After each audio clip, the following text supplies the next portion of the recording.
Okay. So we're on verse 27. In liberating sentient beings, you captivate their minds with happiness that is like an ocean. By comparison, the happiness that comes from obtaining personal liberation is like the water in a hoof print. What is it next to you? Okay, so when you compare the happiness received from leading sentient beings to enlightenment, even though it's so much more work, yeah, but you compare that happiness because you're really captivating their mind with happiness, and you as a result feel happiness too. And you compare that with just going for your own personal liberation. It's like comparing an ocean with the water in a turkey print out there. Okay? There's no comparison there. Mm-hmm. Okay, so that's the meaning. You know? So really encouraging us to go for full enlightenment and not just for the arhatship of a hearer or a solitary realizer. You know, you'll find that theme again and again and again. And you know, sometimes at the beginning you think, well, you know, who would go for just their own enlightenment? You know, I mean, who would just do it for their own liberation? It makes more sense to do it for everybody. But then sometimes when you're sitting and practicing, and when you really have a strong feeling of how awful cyclic existence is, and you want to get out really bad, then the thought of having to work harder and wait longer because you want to help everybody else is like, Yeah. And then all of a sudden you understand, oh, this is how somebody works for personal liberation. Because I can find that part in me too. That kind of, let's do it quick, easy, and, Okay, so that's why there's always this thing about, putting the mind on enlightenment again and again and again, so that when that mind comes up of, let's just get myself out, because this is, like it's too much to save everybody in the burning building, I've just got to get myself out. It's understandable, isn't it? If you're in a burning building, your first thing is, I want to get myself out. And then, later, okay, maybe other people, but if it's scary going back in for them, you're not going to do it. So it's understandable how somebody could work for only their own liberation. So that's exactly why we hear this message again and again. Okay, putting the imprint in our mind not to do that, so that when the mind comes up wanting to do it, we go, no. Mm-hmm. Verse 28, those heroes who devote themselves to the lady they admire, great compassion, are voluntarily born into the 6 realms of beings due to the power of their karma and prayers. Okay, so the heroes here refer to the Arya Bodhisattvas, those who have realized emptiness directly. And those Arya Bodhisattvas have the ability to control their rebirth. How? And they take rebirth in samsara. How? By the force of their karma and prayers. So until you're an Arya, you take rebirth by force of karma and afflictions. Okay?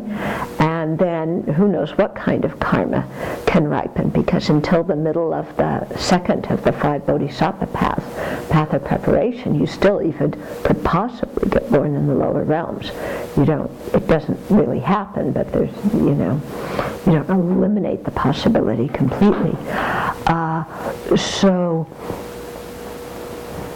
Because the power of the afflictions and karma is so much, propelling our rebirth. Yeah, even if you have bodhicitta, and even if you have, some understanding of emptiness. Well, when we have the first direct realization of emptiness, where you see emptiness, the nature of reality, directly and unconceptually. And remember, emptiness does not mean non-existence. Okay? But when you see emptiness directly, then you come to have a certain power over your rebirth. And it's your prayers, not afflictions, that make you be reborn, because you're praying, may I be of the utmost benefit to sentient beings. And how you get reborn is according to the karma of who you have the strongest karma with that you can benefit most. And so you have kind of access to choose which karma is going to ripen because of your prayers to benefit sentient beings. Okay, the rest of us can't really choose what karma is going to ripen. It's just affliction, boing, karma ripens. But then here, by the power of the prayers to benefit sentient beings and the mind having samadhi and so forth, the mind can see which karma, have some choice in terms of what's going to ripen, which will be where you get reborn, and the main area in which you are able to do so many good deeds. Of course, this Arya Bodhisattva also has the ability to manifest many bodies that appear in other realms as well to benefit those sentient beings. Okay? But they voluntarily can be reborn in any of the 6 realms. So we have the 6 realms, where ordinary beings are born. So going from the lowest, in other words, the ones with the greatest suffering, to the highest, the ones where there's least suffering. You have the hell realms, okay, where they suffer from all sorts of physical pain and intense the result of anger, just anger, fear, suspicion. Then the hungry ghost realms, they suffer a lot from heat and cold and dissatisfaction. The mind always chasing after some pleasure and never getting it. And third is the animal realm, which we can see, and the chief characteristic there is their stupidity. So you can see with the 3 lower realms, they, anger, clinging attachment, confusion, or ignorance, and the animals and all the suffering they experience, getting eaten and killed and made to do manual labor and so forth, stepped on and sprayed on and everything else. Then the human realm, and this is said to be the best realm for Dharma practice because we have enough well-being so that we aren't overwhelmed by suffering, and so that we can have some clarity of mind to understand the Dharma, because when we're completely overwhelmed with suffering, very difficult to pay attention to the Dharma. So we have the intelligence and enough well-being so that we can pay attention to the Dharma, and we have enough suffering to keep us on our toes and not let us get complacent. Although some of us do get very complacent in the human realm. Things are going well, then we start thinking, well, rebirth isn't so bad, samsara is not so bad, I have a good life. Yeah, not understanding that we're walking on the edge of the cliff all the time. Okay.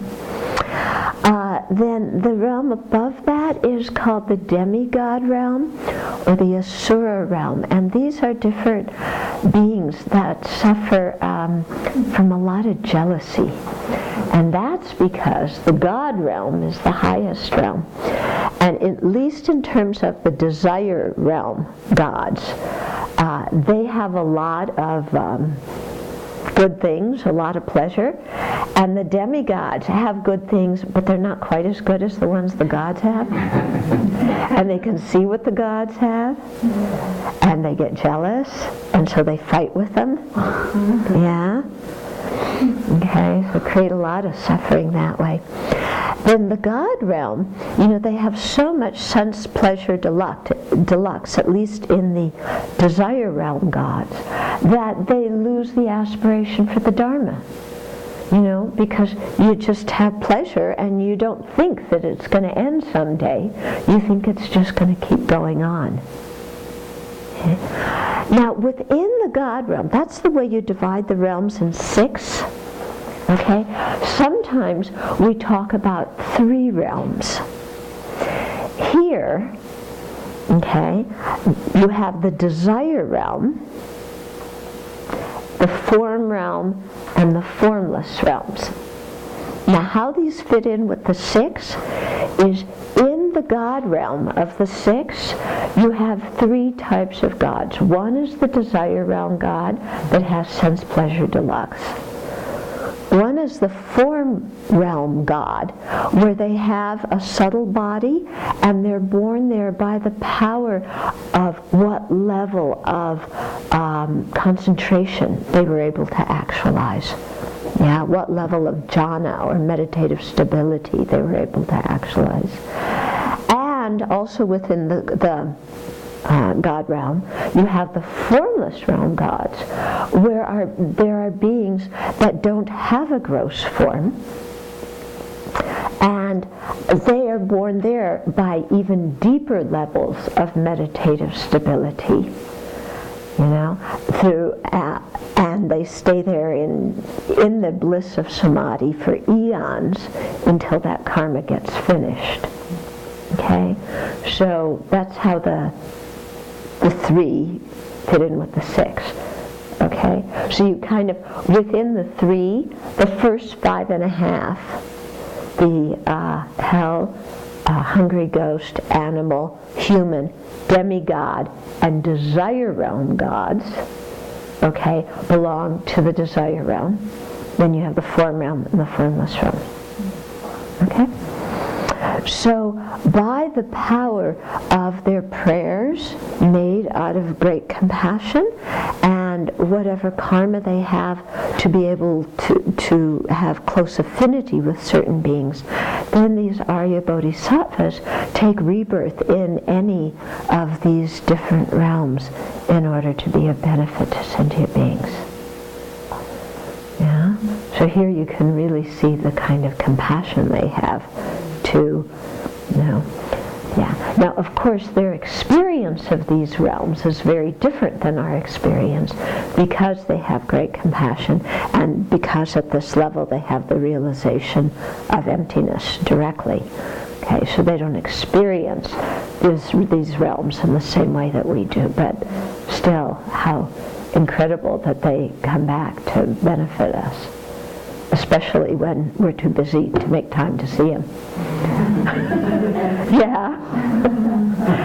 Yeah, I mean, we got to drive the kids to the sports events, and we got to, go to our community club meetings, and we have our social life, and all these other things. There's no time to hear the Dharma.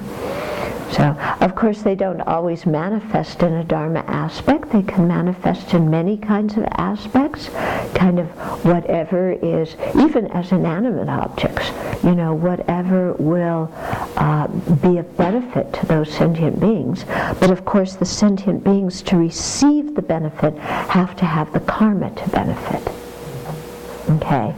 Yeah, so if you lack the karma, the Buddha, the Bodhisattva could appear in front of you and you're going, yeah. So it's like, we look at His Holiness the Dalai Lama, and what an incredible living being. Yeah, we all want to be like him. The communist government in Beijing looks at him and says, splitter of the motherland who's corrupting the country. Yeah, why is this? Because very different karma. Yeah, so even His Holiness is there, they can't see any good qualities in him. Yeah, due to their own obscurations. Okay, so we have to have some clarity, some good karma in order to make contact with these bodhisattvas. But from their side, they appear anywhere that it's possible to be a benefit. I remember after my first meditation course, I kind of came back to Los Angeles, and I was, kind of Mickey Mouse Bodhisattva feeling, like, oh yeah, it's going to be great to be so kind and compassionate. I'm really looking forward to doing all these things, and I'll just be a bodhisattva. And so I went out to get some donuts, and in the parking lot there was one man who was sitting, one homeless person, and just sitting with his head down. So after I got the donuts, when I came out and I saw him, I gave him some donuts, and I thought he would look at me with a big smile and say thank you. And he instead picked up a donut and just crumbled it in his hand, and all the crumbs fell to the ground. And I always had the feeling, I wonder if he was a bodhisattva. Yeah? Because there was something, I haven't figured the whole thing out yet, but there was something there, some very strong message there. So you don't always know who's who.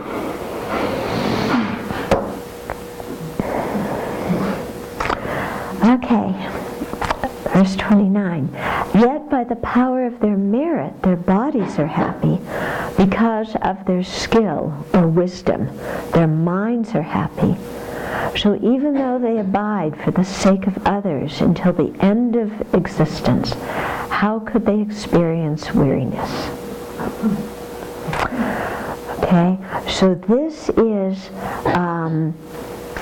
also in reference to a verse in Chandrakirti's supplement, where it says, by the suffering he himself experiences upon cutting his body and giving it away, he comes to realize through his own experience the suffering of others, such as hell beings, what it must be like. So he strives with urgent diligence to bring it to an end. Okay, so whatever suffering an Arya Bodhisattva may experience, they transform it into compassion and want to bring others' suffering to an end. But it also refers to, in the Precious Garland by Nagarjuna, he said, they do not have bodily suffering. How can they have mental suffering? With their compassion they suffer for the world, and hence remain for a long time. So what we're getting here, our author said, yet by the power of their merit their bodies are happy. So these Arya Bodhisattvas who are born in cyclic existence, remember I said they don't experience things exactly as we do? So by the power of the merit they've created, they don't have physical suffering. Because our suffering, whenever we experience suffering, it's the ripening of some negative karma we've created. Yeah? Whenever we experience suffering, it's the ripening of negative karma. So they have abolished a lot of this negative karma and have so much merit that even, they get smacked or cut or something like that, from their side they don't have the karma to experience physical suffering. Okay? And if they did, they would certainly transform it and use it to generate compassion for others. Okay? Then the second line says, because of their skill, and here I think it means wisdom, their minds are happy. So these bodhisattvas who are still within the samsaric realms, when they encounter difficulties, their minds don't get bummed out. Okay? So bodhicitta is the best antidepressant you can have. Yeah, it's the fail-safe Prozac. Yeah? Because, by that bodhicitta you gain the wisdom, okay, And by that wisdom, then no matter how other people treat you or whatever happens to you, your mind doesn't get unhappy. Now, when we experience a lot of mental unhappiness, that also is the result of our negative karma and our lack of merit. So it's kind of an indication to do more purification, do more creation of merit. Yeah. But these bodhisattvas, and of course develop our wisdom, but these bodhisattvas, because their wisdom is so acute, that when a situation would happen, when they would experience mental suffering, they're able to see the situation as empty of true existence, and therefore there's no suffering that comes. So by their merit, because remember we're always talking about the two collections of merit and wisdom, so by their merit they don't experience physical suffering, by their wisdom they don't experience mental suffering. Yeah? Collection of merit leads to the form body of the Buddha, collection of wisdom leads to the truth body, the mind of the Buddha. So you keep seeing all these kinds of parallels as you're practicing. So even though they abide for the sake of others until the end of existence, even though they stay in the cyclic existence until all beings are liberated, how could they experience weariness? Yeah, they don't have any physical suffering, they don't have any mental suffering, so there's no burnout. Okay? There's no exhaustion of like, oh, boy, because at Arya Bodhisattva, at that level, path of seeing, you've already been doing one countless great eon of merit. So there's no like, oh God, I've done one countless great eon. I'm tired, and there's two more countless great eons to go. I'm never going to make it, And these sentient beings, look how they act. I just can't handle them anymore. Yeah, think I want to go to nirvana and just, stay in my own peace. Bodhisattvas don't go there. Okay?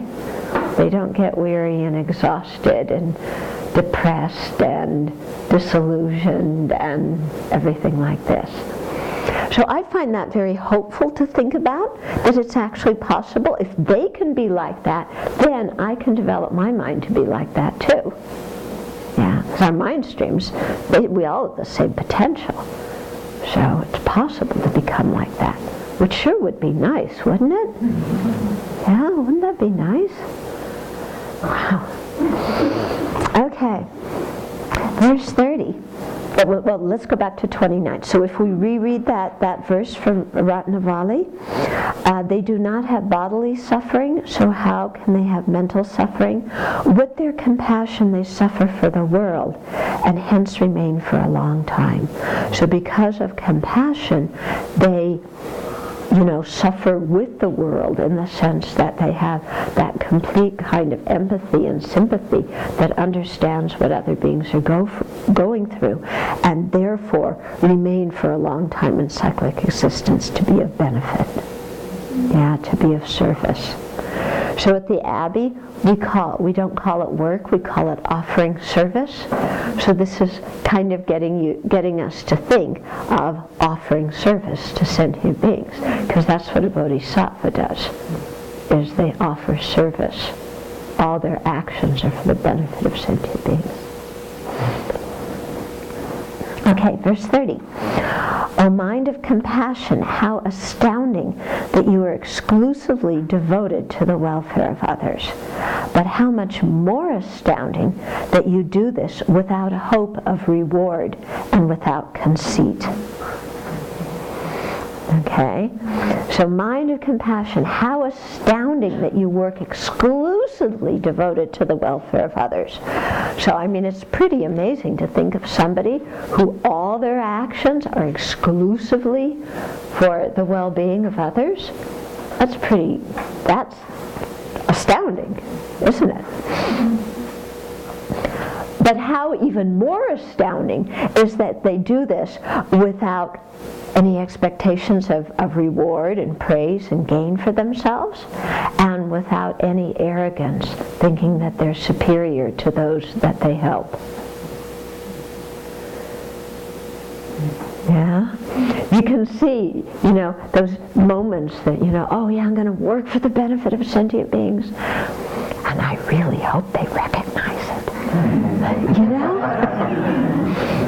Yeah, I hope they get how much I'm sacrificing for their benefit.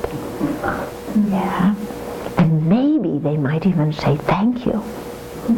Or they might even give me an apple.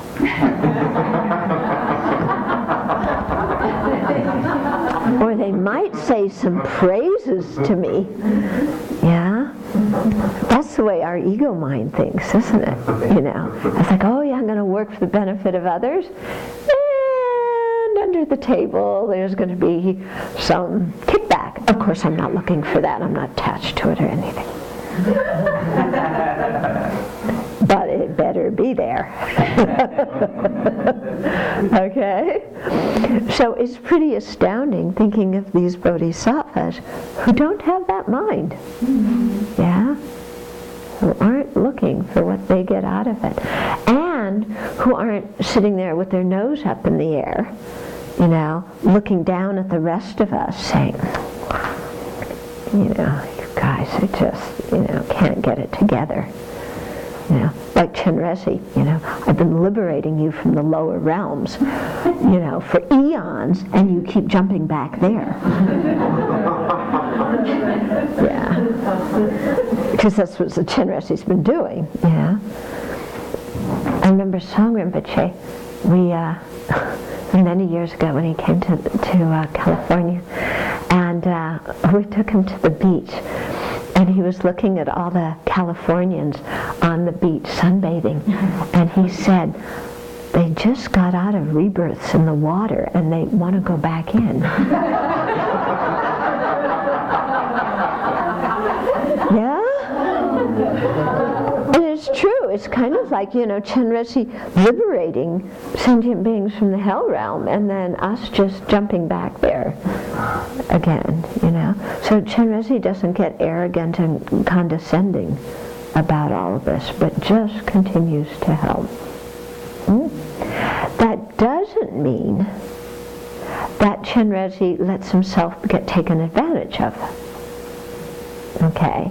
If Chenrezig is helping somebody and doing something, and that other person is not open to the help, Chenrezig doesn't sit there and continue to do the same thing and continue to rescue the person.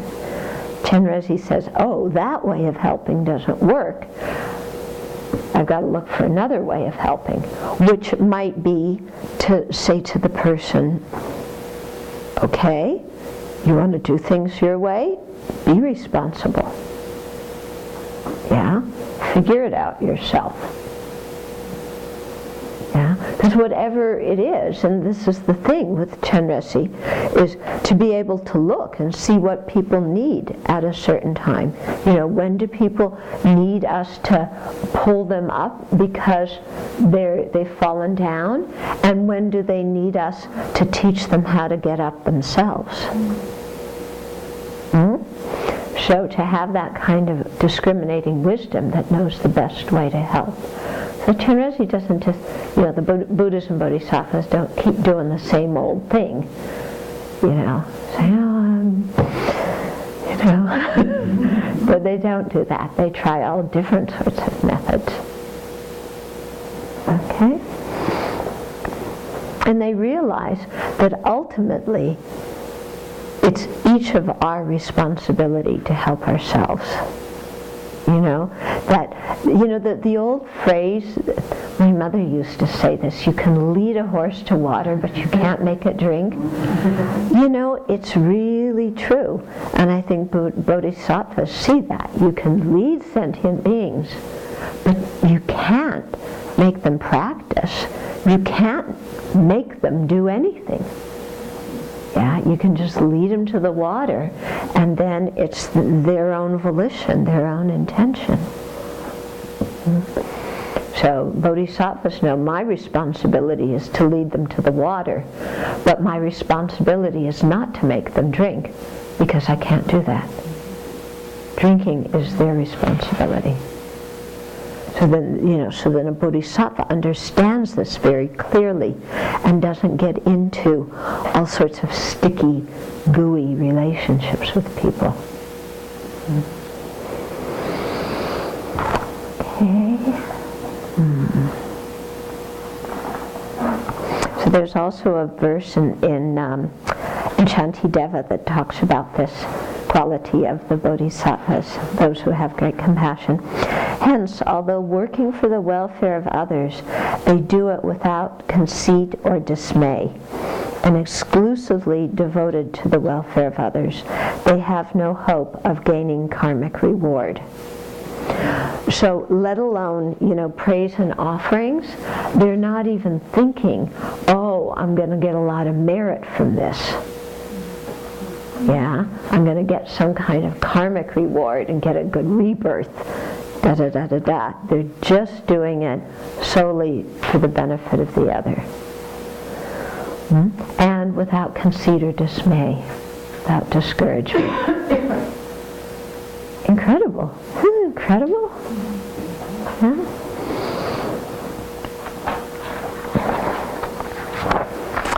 Verse 31, there is no better example to illustrate the way that you desire to protect all beings from suffering than the pity that a wise mother feels for her beloved child.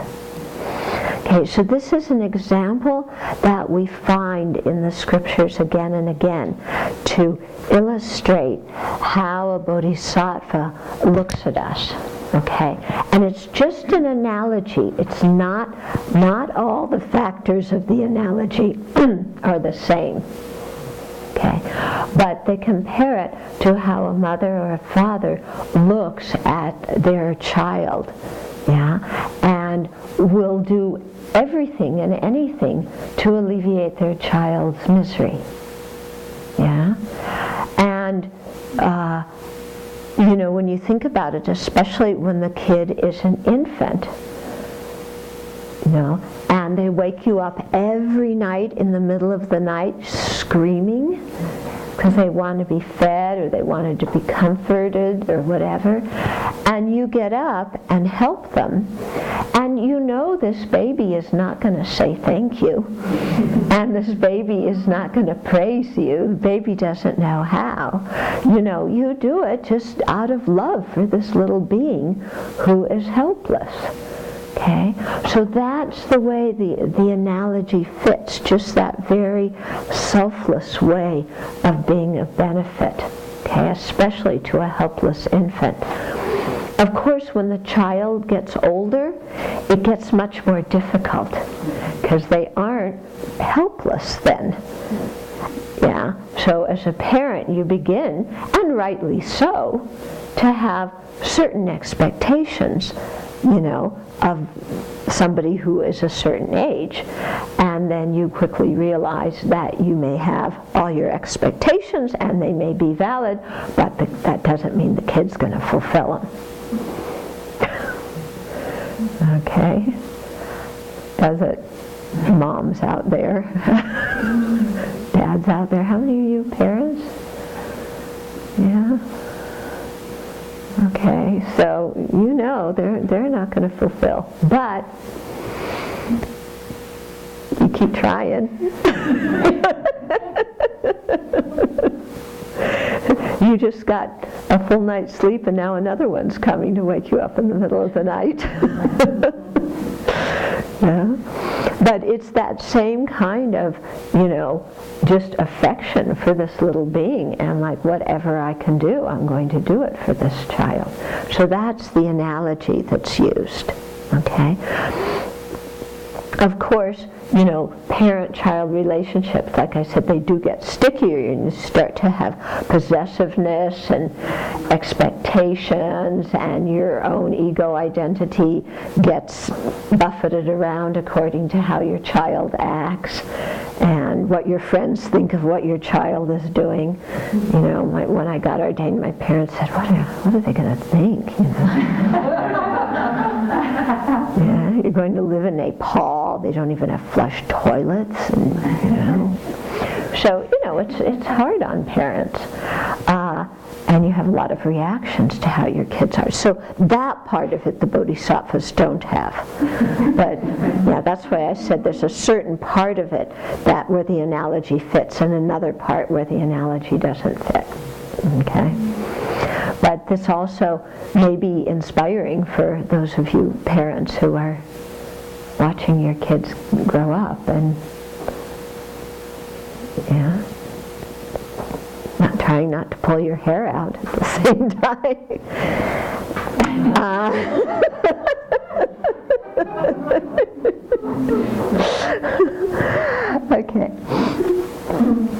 Okay, so like the pity, you know, or the concern. I wouldn't use the word pity here. You know, I would use the term maybe concern or sympathy or you know, very deep compassion that a wise mother feels for her beloved child, or that a wise father feels for his beloved child. Okay? Verse 32, though she has many children, a mother feels special concern for the one who is sick. Likewise, you, great compassion, show the greatest kindness to the beings who are tormented. Okay? So just as a mother may have many children, if one of them is sick, that's who she gives her most attention to, because that one is in the greatest need. That one is the one suffering the most. Okay? So in the same way, the bodhisattva gives the greatest kindness to the beings who are tormented. So the beings who are experiencing so much incredible suffering, you know, they don't abandon them, they don't walk away from them, but they come and give them the most attention because they need it the most.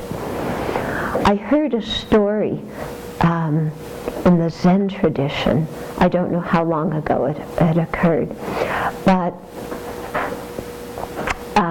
one abbot at a monastery, there was one of his disciples there who was just acting outrageous and, you know, creating so much havoc and just really disturbing everybody, so much so that the rest, you know, the other disciples went to the master and said, please, will you make him leave, you know, and don't give him so much attention, you know, we really want to study with you, and so please teach us instead of paying so much attention to him. And the master said, you know, he needs to stay here because he's suffering so much, and he couldn't handle it when he leaves. Yeah, so he's the most important one who needs to be here, is that one who was in the most suffering. Yeah, so he was, I think, giving his students a lesson in patience and tolerance and loving kindness and so on. Okay, so in the same way, you know, as a parent with the child who's sick, a bodhisattva with those who are suffering the most. When I first met my teachers, they, you know, there weren't so many students, and so we had more time with them. And then gradually they had more and more and more and more students. And some of us began to feel a little bit left out because we couldn't get in to see our teachers when we needed to ask them an important question or something. They were always busy with other people. And some of us were mumbling, well, you know, like this person just walked in off the street and our teacher's spending an hour with them, and I've been their disciple for how many years, and they don't have 5 minutes to answer my question? Mumble, mumble, grumble, grumble. You know, me, they should pay attention to me. Yeah? I'm an older student. I've done this for them. Okay? And so I watched that mind kind of coming up. And then I remembered one thing that Lama Yeshe once said that kind of gave me great comfort, because there were certain people that were kind of always on the in crowd, and got to go to Lama's room and got to do this and got to travel with him and got to be close, and there was an in crowd, and then there were the rest of us, okay? And now, I was a little bit jealous. Well, a lot jealous. Let's be truthful here. And then Lama, one night when he was teaching, he just made some comment about how teachers sometimes keep close to them the students that are the biggest disasters. So I felt a little bit, my mind rationalized that. My ego mind goes, well, I guess I'm not such a bad disaster then. I'm filled with, my ego. Okay? Because there was one student, well, there were a few of them, but there was this one, that boy, he and I just had incredible difficulties. And you've heard the story of Sam. Well, he was Sam's friend. Yeah. The two of them together were in Italy and then later in other places. So he was Sam's friend. And,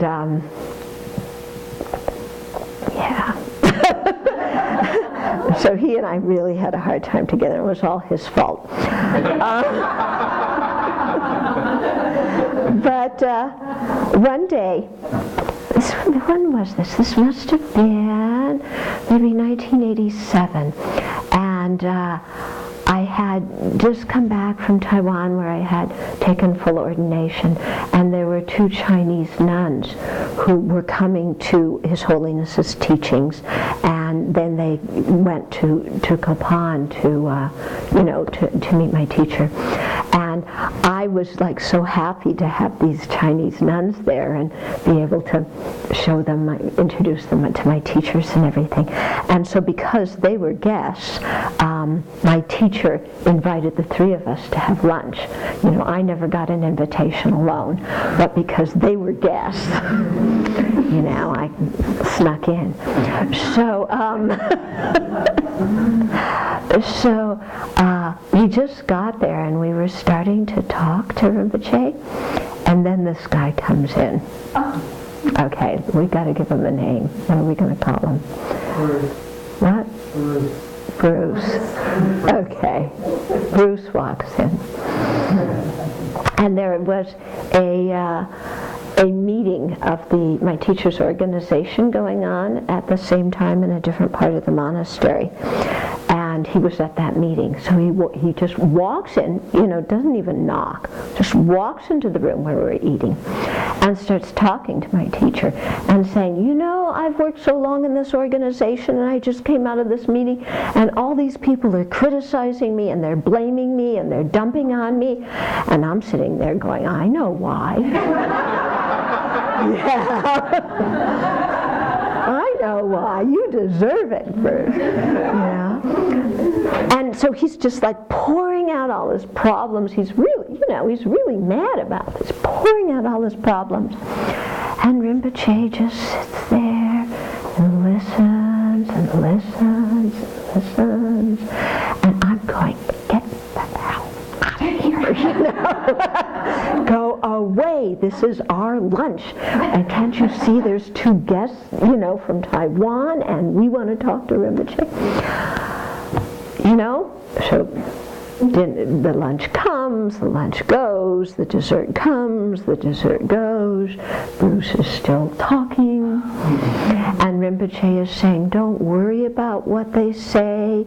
You did things with a good motivation. It doesn't matter what people think of you. I'm going, good motivation? Are you kidding? He's on the biggest power trip ever, Rinpoche. Don't you see that? And Rinpoche's just comforting him and telling him how much he's offered service and done so many good things. And the whole lunch goes like that. And then we leave. Yeah? I was furious.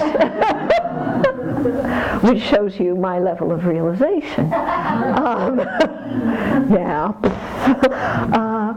But boy, was it a lesson, you know? I mean, just how his level of compassion for this guy was just remarkable. I had so much compassion for him.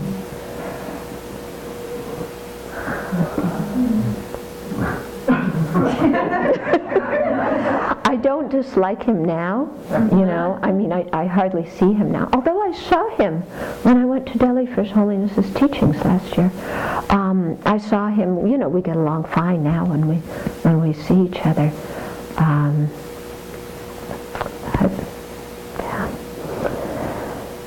Yeah. Okay, verse 33. An ordinary person like me can only cherish and value my own self. Okay, now we're talking about me. Hence, there can be no comparison to you who cherishes and values all beings. Okay, so this is, you know, a very, very potent verse. That, you know, those of us who are overwhelmed by our self-centered thought, there's no comparison between us and somebody who really cherishes all beings more than they cherish themselves. They don't neglect themselves. Bodhisattvas don't neglect themselves. They don't despise themselves, but they do put others in front of them. Okay, and that's the whole meaning when we talk of exchanging self with others that we'll get into, is that when we say, I want happiness, we exchange who that I refers to. And instead of it referring to this one, it refers to all the other sentient beings.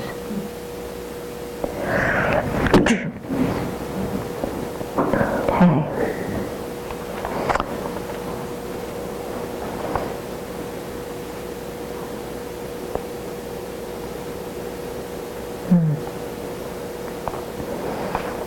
Okay, then verse 33, no, we just did 33, verse 34.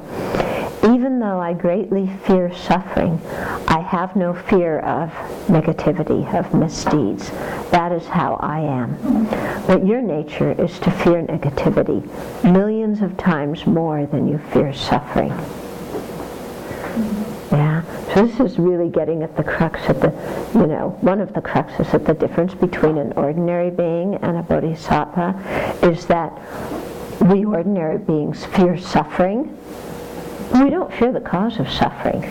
We happily do the cause of suffering. Okay? You know, killing, stealing, lying, unwise sexual behavior, you know, talking behind people's back, criticizing people, blaming them, getting angry at them, trashing them. We have no fear of that, but we do have fear of suffering. Okay? And that, you can see, is the power of our ignorance, isn't it? Yeah? That we don't fear the cause of suffering, but we don't want the suffering to come. And somehow we believe that we can even create the cause of suffering and we still won't experience suffering. Because we happily go about doing negative actions and then, you know, don't bother purifying them, confessing them, or anything. We just do them and somehow think that they're going to magically evaporate, you know, in karmic gasification, and we'll never experience the retreat, you know, the result of them. Okay? But that's not it. Yeah?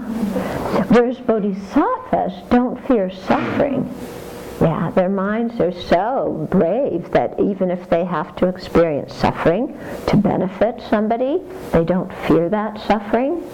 But what they fear is the cause of suffering, all the negativities, the afflictions, the non-virtuous actions, and so on.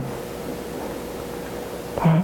So this is a very important point, I think, to really do some meditation on. I suggest, tonight, when, in your Lamrim meditation, really think about that and look inside at how, I'm terrified of suffering, but I'm not afraid of doing the negative actions that cause it. Yeah, and and really think I've got to change that around. And I've got to feel that the negative actions are more dangerous than the suffering. And really make my mind strong like a bodhisattva's mind, so that even if I'm suffering, I really think, may it suffice for the suffering of others, and so therefore bear whatever karma brings me without complaining, and in that way transforming it, but being so concerned about committing negative actions that we just won't go anywhere near them. So really try and think about this. How is it that I have this worldview that's afraid of suffering and not the cause of suffering? Yeah? What's going on that I don't see? And how can I get my mind to be more aware of what the cause of suffering is, so that I don't get involved in it? What can I do to bring more awareness and mindfulness to my life so that I don't get involved in the negative actions? Okay, that's one step, and really meditating on that. And then, what can I do to get my mind to be stronger, so that when I experience suffering, I don't get overwhelmed, but I really remember to do the taking and giving meditation, and really believe I'm doing this for the benefit of all beings. Could you restate that again, please? Just the last part that you said there. Oh, yeah. When we do get into suffering. To instead of being so terrified and dissolving into like, a lump of jello, to have a strong mind and think, I'm going to bear this suffering for the benefit of sentient beings.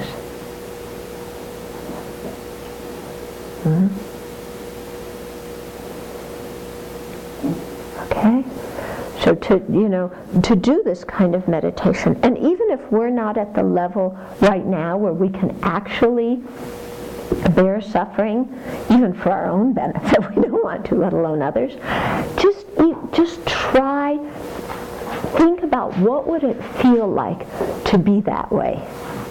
And pretend in your meditation that you can bear suffering for the benefit of others. Okay? So when we're doing this kind of thing, even if we can't actually feel that way with certainty now, pretend we can. Think of what would it feel like. Let's just imagine, what would it feel like to be not to be afraid of my own suffering and be concerned for the welfare of others. Just do it on the level of imagination. What would this feel like? Yeah? And similarly, what would it feel like to be more concerned about creating the causes of suffering, the causes of dukkha, the negativities, than experiencing suffering? What would that feel like? How would that, just again, do it on a level of imagination. How would I live my life if I woke up tomorrow morning and I was more concerned with not creating the causes of suffering than I was with, experiencing suffering? What would that feel like to be alive with that kind of mental state? How would I live? Okay? So these things, just, do it on the level of imagination so that you get some feeling for what it could be like. And that's actually how we eventually develop these mental states. Yeah? But if we just think like, well, I'm an ordinary being and I can't get beyond my fear of suffering and I create all these negativities and I'm hopeless, then if we think like that, then for sure we're never going to get anywhere. Yeah? But if we just play in our mind and imagine, what would that be like? Yeah? Then you're in the process of imagining it, you're already transforming your mind and planting the seeds to actually be like that. Yeah? So we've got to do that in our meditation. Okay, I think wait a minute, there's one verse here to read. Yeah, Bodhicharyavatara says, and because it has a verse with a similar kind of meaning, although they desire to rid themselves of suffering, they run towards that very suffering. Though they desire happiness, delusion destroys that very happiness as though it were an enemy. And that's when we look around at sentient beings, that's the way it is, isn't it? It's pitiful. I mean, it's a tragedy. Yeah, although people desire to get rid of suffering, they run towards it. Yeah? We want happiness, we don't want suffering, but we do our best to create the cause for it. Lying, bad-mouthing people, all this kind of stuff, being dishonest. Although we want happiness, we destroy the cause of happiness as if it were an enemy. Yeah, we think of being generous and then we think, oh, no, can't do that, then I won't have anything. We think of being patient and, oh, no, I can't be patient because then they'll take advantage of me. Yeah? Oh, meditate, no, can't do that, no time. Okay, so this is how bodhisattvas look at us, is, and the tragedy of cyclic existence, not wanting suffering and running towards it by creating the cause, wanting happiness and eschewing it like it were poison by not creating the cause for it. Yeah?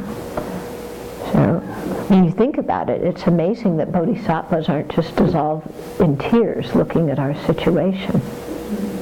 Yeah? And I think this is where their strength of mind comes from, that they can look at this and not just dissolve in tears.